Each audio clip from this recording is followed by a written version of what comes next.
శ్రీజాకి మళ్ళీ అన్యాయం జరగబోతుందా? Big boss hand ఇవ్వబోతున్నాడు ఇంకో రెండోసారి కూడా? అసలు బర్నీ గారి హెల్త్ అప్డేట్ ఏంటి, ఆయన పరిస్థితి ఏంటి, ఆయనకి ఓటింగ్ పోల్ ఎందుకు పెట్టారు బిగ్ బాస్? సో ఇవన్నీ మాట్లాడుకుందాం. వీటితో తర్వాత ఓటింగ్ పోల్ గురించి మాట్లాడుకుందాం. సో ఓటింగ్లో టాప్లో ఎవరున్నారు, బాటంలో ఎవరున్నారు, ఎలిమినేషన్కి అతి దగ్గరగా ఎవరున్నారు, ఓటింగ్ ఓపెన్ చేసి చేయంగానే హంటింగ్ సీజన్ ఎవరు ఓపెన్ చేశారు, ఇవన్నీ మాట్లాడుకుందాం. మాట్లాడుకునే ముందు ఈ పేపర్లు ఏంటని చూస్తున్నారా? నిన్న యూట్యూబ్ డాక్టర్ ఒక ఆయన దగ్గరికి వెళ్ళా, 1 మిలియన్ స్పెషలిస్ట్. ఆయన దగ్గరికి వెళ్ళి నా ఛానల్ చూపిస్తే, బాబు నీ ఛానల్ చాలా వీక్గా ఉంది, నువ్వేం చేస్తావంటే వీడియో చేస్తున్నప్పుడు ఒక లైక్ సబ్స్క్రైబ్ అడుగు, వాళ్ళ చేత చేయించు, చేసిన దాకా నువ్వు ఊరుకోబాకు, అప్పుడే నీ ఛానల్ కొంచెం వీక్, కొంచెం పైకి లేచి నిలబడగలుగుతుంది, వాళ్ళు కొంచెం ఎక్కువ లైకులు ఎక్కువ సబ్స్క్రైబర్ చేస్తే అది నడవగలుగుతుంది కూడా, పరిగెత్తడానికి ఇంకా చాలా టైం పట్టుద్దిలే అని చెప్పారనమాట అండి. సో ఇది డాక్టర్ నా ఛానల్ గురించి ఇచ్చిన అప్డేట్. ఇంకంతా మీ చేతుల్లో పెట్టాను. సో నడిపిస్తారో పరిగెత్తిస్తారో మీ ఇష్టం అనమాట. అది ఓకేనా. ఫస్ట్ శ్రీజాకి అన్యాయం జరగబోతుందా అంటే, ఇప్పుడు బిగ్ బాస్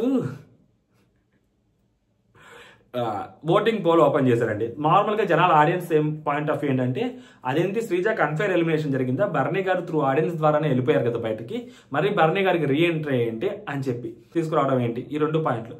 నేనేమంటా అంటే, ఫస్ట్ శ్రీజాని డైరెక్ట్గా లోపలికి పంపించరు, దానికి అది అన్ఫేర్ ఉంటుంది. ఎందుకంటే 2 వీక్స్ అమ్మాయిని బయట ఉంచి అమ్మాయికి ఒక సింపతి క్రియేట్ చేపించి ఇంత హైప్ తీసుకొచ్చి అమ్మాయికి, నాలాంటి వాళ్ళు ఐ స్టాండ్ విత్ శ్రీజా నిలబడినప్పుడు, ఇంత అమ్మాయికి హైప్ వచ్చి పెద్ద పెద్ద వాళ్ళు ఇంకా నిలబడినప్పుడు, అంత హైప్ వచ్చినప్పుడు, అంత పాజిటివ్ తోటి అమ్మాయిని డైరెక్ట్గా పంపిస్తే లోపల ఉన్న కంటెస్టెంట్స్కి అది అన్యాయం చేసినట్టు కదా, అన్ఫైర్ అయినట్టు కదా అని చెప్పి వేరే వాళ్ళు వాయిస్ కూడా రేజ్ చేసేసరికి బీభత్సమైన ఛాన్స్ ఉంది. సో అందుకని ఏం చేశారంటే బిగ్ బాస్ మధ్య మార్గంగా, సో యాక్చువల్గా అక్కడ అడిగింది ఎవరైతే మాస్క్ మ్యాన్ ఉన్నాడో ఆయన రానని చెప్పాడు. మీకు ఆ రోజు శ్రీజ ఎలిమినేషన్ రోజు ఆ రోజు చెప్పా, 8th వీక్లో ఒక రీఎంట్రీ ఉంటుంది ఖచ్చితంగా, మాస్క్ మ్యాన్లో కానీ శ్రీజాలో కానీ ఒక రీఎంట్రీ ఉంటుందని చెప్పా. అది ఇదే ఓకేనా. కాకపోతే ఏంటంటే మాస్క్ మ్యాన్ నన్ను అడిగితే మెడల మీద కొడతానని చెప్పాడంట బిగ్ బాస్ టీవీ, నా దగ్గరికి రావద్దని చెప్పాడంట. అందుకని చెప్పి కత్తికి బొచ్చుకి ఉన్న సంబంధం అని చెప్పాడంట. ఏంటంటే వీళ్ళిద్దరితోనే హౌస్కి అటాచ్మెంట్ ఉంది. ఇప్పుడు శ్రీజ కళ్యాణ్ ఫ్రెండ్స్ లోపల హౌస్లో, అండ్ శ్రీజ తోటి సో కొంతమందికి రైవలరీ ఉంటుంది, కొంతమందికి ఫ్రెండ్షిప్ బాండ్ అనేది ఉంటుంది, అండ్ బర్నీ గారితో ఆ బంధాలు అవన్నీ అనుబంధాలు అదొకటి ఉందన్నమాట. ఇప్పుడు ఏంటి లోపలికి పోతే, ఇప్పుడు ఫర్ ఎగ్జాంపుల్ శ్రీజాని లోపల ఉందనుకోండి, కళ్యాణ్కి చాలా ఎఫెక్ట్ పడుద్ది ఓకేనా, చాలా అంటే చాలా ఎఫెక్ట్ పడుద్ది. ఇప్పుడు బర్నీ గారు లోపల ఉన్నారనుకోండి, తనూజాకి దివ్యాకి బీభత్సమైన ఎఫెక్ట్, ఎస్పెషల్లీ తనూజాకి ఎఫెక్ట్. మేబీ ఒక 2-3 రోజులు అమ్మాయి సైలెంట్గా ఉన్నా కానీ తర్వాత మళ్ళీ ఏదో ఒక వీక్ పాయింట్లో సో మళ్ళీ ఆయనతో కలిసిపోవడం అలా జరుగుతూ ఉంటుంది అనమాట. అండ్ వాళ్ళందరూ ఇప్పుడు ఫర్ ఎగ్జాంపుల్ బర్నీ గారు వస్తే మళ్ళీ తనుజ కలిసిపోద్ది, దివ్య కలిసిపోద్ది, ఒకవేళ ఇమ్మాన్యుల్ కూడా కలవచ్చు, దాంతోపాటు సంజన గారు మళ్ళీ రావచ్చు, మాధురి గారు కలవచ్చు, మేబీ సంజన గారు కలవకపోవచ్చు, ఇమ్మాన్యుల్ అటు ఇటు ఉంటాడు, మాధురి గారు మళ్ళీ వచ్చి కలవచ్చు. అంటే బర్నీ గారి కోసం ఆమె చికెన్ కూడా చేస్తుంది బయట రాజా, అసలు ఏమో మరి మనకి అవన్నీ తెలియదు ఎందుకులేండి. సో మరి ఇంత జరుగుతున్నప్పుడు అప్పుడు ఆబ్వియస్లీ కళ్యాణ్ ఒక్కడే ఉన్నాడు అనుకోండి, కళ్యాణ్కి ప్లస్ అయితే పాపం ఒంటరి అయిపోయాడు కళ్యాణ్, ఒక్కడే ఉన్నాడు కళ్యాణ్, ఇలా ఉంటుంది కళ్యాణ్ పరిస్థితి. ఇప్పుడు శ్రీజ ఉందనుకోండి, బర్నీ గారు లేరనుకోండి, శ్రీజ కళ్యాణ్ ఉంటారు, శ్రీజ తనూజాని టార్గెట్ చేస్తూ ఉందనుకోండి, అది తనూజాకి పాజిటివ్ అయింది అనుకోండి, తనూజ గెలిచే ఛాన్సెస్ ఉంటాయి. సో ఇది నా ఆలోచనలు కాదు, బిగ్ బాస్ టీం ఇలా 2 రకాలుగా ఆలోచిస్తుంది. బిగ్ బాస్ టీం ఇలా ఆలోచిస్తున్నది అని పక్కన పెడితే, కళ్యాణ్ ఫ్యాన్స్ ఇలాగే ఆలోచిస్తున్నారు, తనూజ ఫ్యాన్స్ అలా ఆలోచిస్తున్నారు. సో తనూజ ఫ్యాన్స్ శ్రీజాకి, శ్రీజ ఫ్యాన్స్ కళ్యాణ్ ఫ్యాన్స్ బర్నీ గారికి ఓట్లు రివర్స్ లో వేసుకుంటున్నారంట.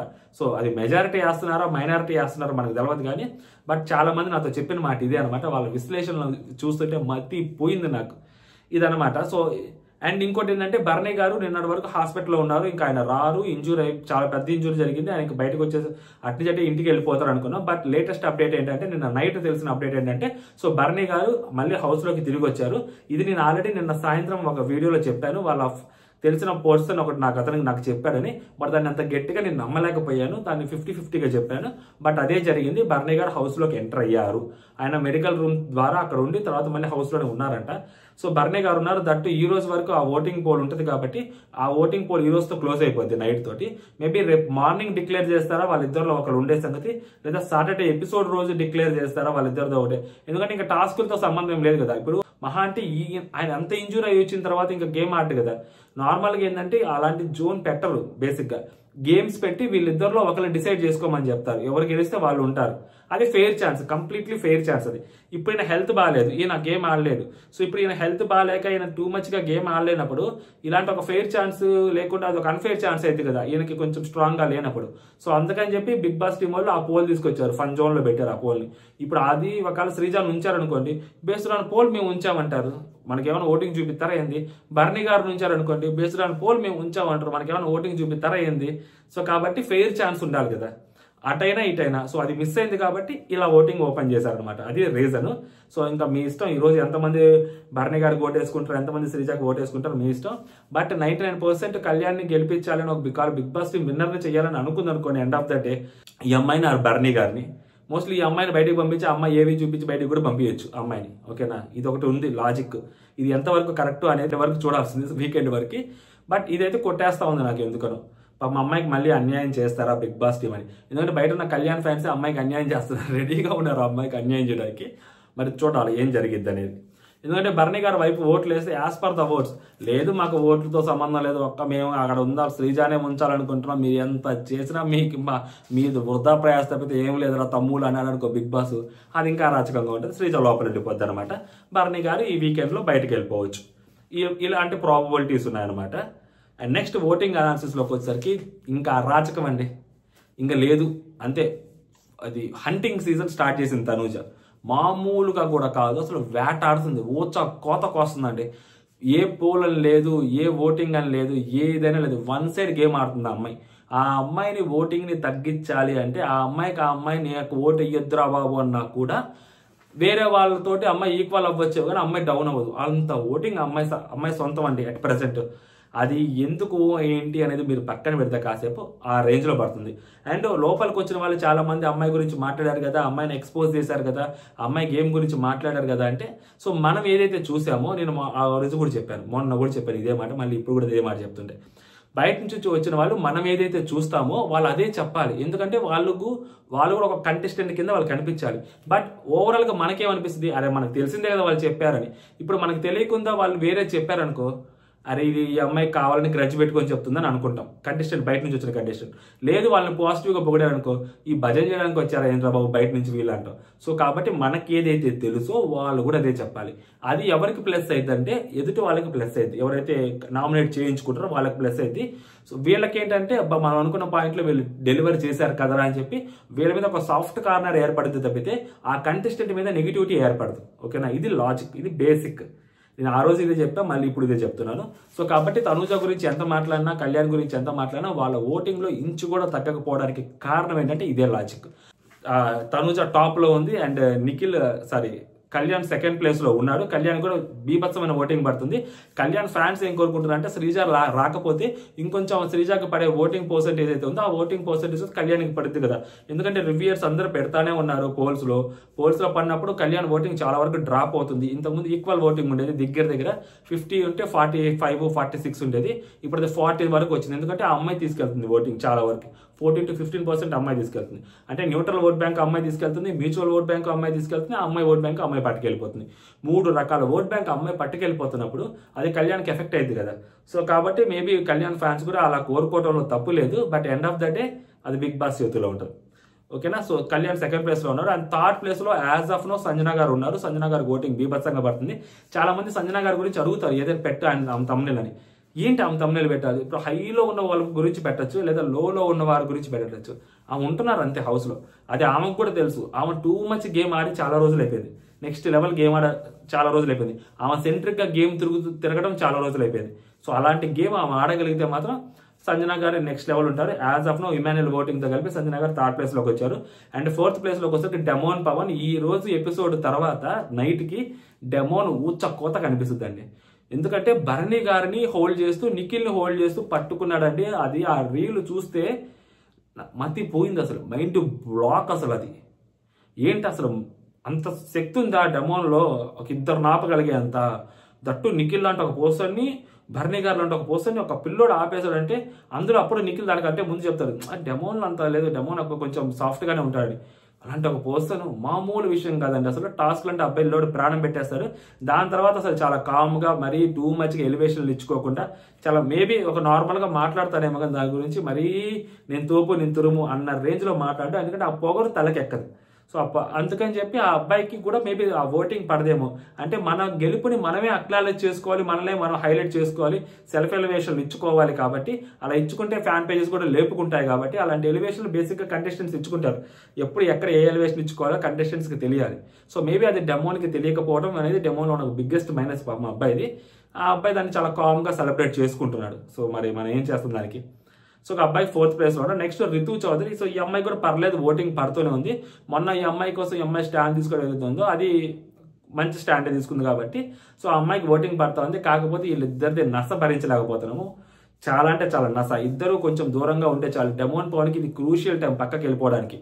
ఇంకా అబ్బాయి అంత ఆట ఆడినా కానీ అది కనపడట్లేదు అంటే ఇంకా అది మనం బూడిదలో పోసిన పన్నీర్ అవుతుంది అంటే మాత్రం కారణం ఈ అమ్మాయితోటి ఉన్న ఆ క్లోజ్నెస్. ఆ ఇద్దరు కలిసి గొడవలు పెట్టేసుకుంటున్నారు, ఆర్గ్యుమెంట్లు చేసుకుంటున్నారు, నస నూకుతున్నారు. అది ప్రాబ్లం. ఇప్పుడు కళ్యాణ్ని తనూజాని ఎందుకు అలా చూడట్లేదు వీళ్ళిద్దరు లాగా అంటే వాళ్ళిద్దరూ ఒక విషయం అంటే వాళ్ళిద్దరి మధ్య ఏదో జరుగుతుంది, వాళ్ళిద్దరి మధ్య ఏదో ఉంది అన్నట్టు వాళ్ళు ఎప్పుడు మాట్లాడుకోరు. ఓకేనా, తన మీద ఒక కైండ్ ఆఫ్ ఎఫెక్షన్ తనకు ఉంది. ఓకేనా, తనకు ఒక ఇటుపక్క ఈ అమ్మాయికి తన మీద ఒక క్లారిటీ ఉంది. అంతే, వాళ్ళిద్దరు అలాగే ఉంటారు. కొంచెం మెచ్యూర్గా బిహేవ్ చేస్తారు. వీళ్ళిద్దరు కొంచెం క్రింజ్ చేస్తుంటారు. అదే ప్రాబ్లం. టూ మచ్గా రోజు అదే డిస్కషన్ ప్రతి దానికి. అండ్ వీళ్ళిద్దరిని ఎవరెవరు పోక్ చేస్తుంటారు. ఈ అమ్మాయి వచ్చి ఆ అబ్బాయిని అడుగుతుంది, నువ్వు ఎందుకు నా కోసం స్టాండ్ తీసుకోలేదని, నేను ఎందుకు తీసుకుంటాను నీ పిల్లోడు అంటాడు. ఇది రచ్చ అనమాట. సో ఇది కొంచెం తగ్గించుకుంటే వీళ్ళిద్దరు బాగుంటారు. దాని తర్వాత మాధురి గారు అండి, ఆల్రెడీ ఈమె మీద జనాల్లో ఒక నెగిటివ్ ఒపీనియన్ ఉంది. తనుజ ఉండటం వల్ల కొంచెం పాజిటివ్ ఒపీనియన్ ఉంది. అండ్ తనుజ ఫ్యాన్స్ ఏమో ఓట్లు వేస్తారా అంటే ఏమో మనకి తెలియదు. మనకి బర్నీ గారు ఫ్యాన్స్ ఏమో ఓట్లు వేసే అవకాశం చాలా గట్టిగా కనిపిస్తా ఉంది. సో మాధురి గారికి బర్నీ గారు ఫ్యాన్స్ ఓట్లు వేయొచ్చు. ఎట్ ప్రెసెంట్ కొంచెం బాగానే ఉంది కాబట్టి మేబీ లైవ్లో కొంచెం దశ తిరిగినట్టుంది, శ్రీజ వైపుకి వెళ్ళినట్టుంది. ఇప్పుడు శ్రీజ ఫ్యాన్స్ కళ్యాణ్కి వెయ్యాలో మరి మాధురి గారికి వెయ్యాలో మరి ఏమో, మరి చూడాలి ఎలా చేస్తారు ఏంటనేది. మాధురి గారు కూడా స్టిల్ ఇన్ డేంజర్ జోన్, పర్లేదు ఆమెకు ఓటింగ్ పడుతుంది. ఆ తర్వాత ఇద్దరు ఉన్నారండి, రాము రాథోడ్, గౌరవ్. సో వీళ్ళిద్దరు లీస్ట్ ఓటింగ్ పడుతుంది. పొద్దున్న చూసిన తర్వాత ఎవరు గౌరవ్కి ఓటేరు. ఎందుకంటే ఆ అబ్బాయి ఏం మాట్లాడుతున్నాడు అనేది ఆ అబ్బాయికి అర్థం కావట్లేదు. కొంచెం అంత సెన్సిబుల్గా అయితే మాట్లాడట్లేదు. ఒక విషయంలో క్లారిటీ అయితే ఉంది కానీ నార్మల్గా. బట్ ఆ క్షణం మరి బర్నీ గారిని చూసేసరికి బర్నీ గారి మీద కోపం వచ్చిందో లేకుంటే ఏమో తెలియదు. తన గురించి తన సెల్ఫ్ ఎలివేషన్ ఇచ్చుకోవాలనుకున్నాడో ఏమో మరి. సో తను చెప్పినది ఏదైతే ఉందో పొద్దున అది అంత కరెక్ట్గా అనిపించలేదు. అండ్ దట్టు రాముతో పోల్చుకుంటే రాముకి చాలా బాగా ఓటింగ్ ఉంది. ఇన్ఫ్యాక్ట్ మాధురి గారి కంటే ఎక్కువ రాముకే ఓటింగ్ ఉంటుంది. సో ఓకేనా, మాధురి గారు గౌరవ్ మేబీ డేంజర్ జోన్లోకి వచ్చి నిలబడొచ్చేమో. బట్ రాము రాథోడ్కి మంచి ఓటింగ్ పడుతుంది. బట్ మాధురి గారి పాయింట్ ఆఫ్ వ్యూలో ఎక్కడ ఆలోచించాలంటే ఆమెకి పొలిటికల్ బ్యాకప్ బీభత్సంగా ఉంటుంది. ఎందుకంటే ఇప్పుడు ఒక పొలిటికల్ బ్యాకప్ ఉన్నప్పుడు వాళ్ళ దగ్గర నెంబర్స్ ఉంటాయి, ఫోన్ నెంబర్స్. ఓట్ల కోసము మేబీ ఒక నియోజకవర్గంలో 2 లక్షలు 3 లక్షల ఓట్లు ఉంటాయండి. ఓకేనా, ఒక ఏఏ ద్వారా వీళ్ళు ఏం చేస్తారంటే లాస్ట్ ఎలక్షన్స్లో ఒక పేరు చెప్తారు, మిగిలిందంతా సుబ్బారావు నాకు ఓటు వేయాల్సింది ఒక కోరుకుంటా అనేది కామన్ ఉంటుంది. బట్ సుబ్బారావు అని ఒక పేరు ఏ జనరేట్ ద్వారా, తర్వాత అప్పారావు ఇలా వస్తాయి అనమాట. వీళ్ళన్నీ లాస్ట్ టైం ఏం చేశారంటే వాట్సాప్ సెండ్ చేశారు, నాకు ఓటేయండి అని. సో ఆ ఫోన్ నెంబర్స్ అన్ని వీళ్ళ దగ్గర ఉంటాయి. సో మేబీ ఆ ఫోన్ నెంబర్స్ అన్నిటికి మెసేజెస్ వెళ్ళొచ్చు, లేదా కాల్స్ వెళ్ళొచ్చు, ఏదైనా చేయొచ్చు. ఆయన ఇష్టం, ఆయన దగ్గర లేని డబ్బా. నార్మల్ వాళ్ళే ఖర్చు పెడుతున్నారు లక్షలు పిఆర్ టీంకి. మరి కోట్లలో ఉన్న వ్యక్తి ఇంకా ఏంది కొంటాడు, ఓటుకు 2,000 ఇచ్చి కొంటాడు, మిస్త్రి కాడికి 3,000 ఇచ్చి కొంటాడు. మామూలు కాదు అసలు. సో కాబట్టి మేబీ ఓటింగ్ పడచ్చు. అండ్ రాము రాథోడ్కి గౌరవ్ కంటే గౌరవ్ స్టిల్ డేంజర్ చూడండి. రాము రాథోడ్ తనకి ఏదైతే ఓట్ బ్యాంక్ ఉందో అది సస్టైన్ చేసుకుంటూ వస్తూ ఉన్నాడు. అందుకు చాలా తెలివిగా గౌరవ్ని తీసుకొచ్చి నామినేషన్స్లో పెట్టారు. అది ఎంత ఇల్లాజికల్ నామినేషన్ అయినా కానీ బట్ నామినేషన్స్లోకి తీసుకురావడం అనేది అతని స్మార్ట్నెస్ కింద నేను దాన్ని కన్సిడర్ చేస్తాను. కాబట్టి అండ్ రాము రాథోడ్ ఈ వీక్ కొంచెం ఎంతో కొంత గేమ్ ఆడినా కానీ. అండ్ ఇక్కడ ఈ అబ్బాయికి గౌరవ్ని గేమే కాపాడాలి. గేమ్ ఆడగలిగితే గౌరవ్ ఉంటాడు, లేదంటే లేదు. అంత ఒక్కటి మాత్రం చెప్పగలుగుతాను. బట్ గౌరవ్ అయితే మాత్రం లీస్ట్లో ఉన్నాడండి. గౌరవ్కి ఓట్లు వేసుకోండి, అది మీ ఇష్టం. ఇంకా నేను చెప్పాలనుకుని నేను చెప్పేశాను. ఆ తర్వాత మీ ఇష్టం, మీరు ఎవరికి ఓట్లు వేసుకుంటారు లేదని. మీరు ఎవరికైనా ఓట్లు వేయండి. మన ఛానల్ మాత్రం సబ్స్క్రైబ్ చేయండి. నా హెల్త్ రిపోర్ట్ అసలే బాగాలేదు ఛానల్ది. ఓకేనా, అది సంగతి. ఓకే, జై హింద్.